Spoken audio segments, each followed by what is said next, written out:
Hi friends, welcome to என் சமையலறை. ஊறுகாய் வந்து போடலாம் அப்படின்னு சொல்லிட்டு ஒரு கிலோ காய்க்கு பக்கம் சின்ன சின்னதாக வெட்டி உப்பில் ஊற போட்டு ஒரு நாள் ஃபுல்லாக வச்சுருந்து எடுத்து இப்போ தாளிக்க போகிறேன். எல்லாத்தையும் நல்லா சேர்த்து வறுத்துக்கணும். வெந்தயம் 2 ஸ்பூனு, கடுகு 2 ஸ்பூனு, நான் வந்து ஒரு 10-15 வரமிளகாய் போட்டிருக்கேன். கெட்டி பெருங்காயத்தையும் சேர்த்து வறுத்துக்கணும். நல்லா வறுத்துட்டு எடுத்து ஒரு தட்டில் நம்ம கொட்டி வச்சுக்கணும், ஆற வச்சுக்கணும். கடுகு, வெந்தயம், வரமிளகாய் அரைச்சாச்சு. இப்போ வந்து இதை வந்து மேலே இப்படி போடும்.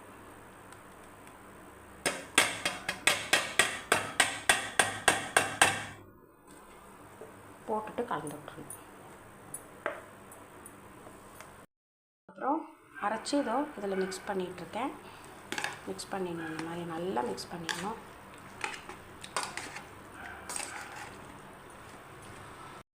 ஊறுகாய்க்கு தகுந்த மாதிரி நல்லெண்ணெய் பாருங்கள், நான் ஒரு 4-5 ஸ்பூன் நல்லெண்ணெய் ஊற்றிருக்கேன்.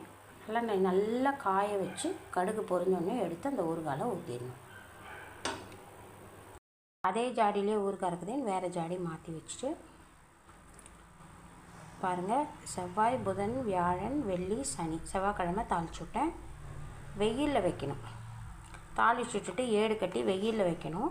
நமக்கு தான் வெயில் வரலையே, மழை பெஞ்சிட்ருக்கிறதுனால ஏடு மட்டும் கட்டி வச்சு ஒரு 4 நாள் ஊற போட்டு இதை பாருங்கள் பிளாஸ்டிக் கண்டெய்னரில் எடுத்து போட்டிருக்கேன்.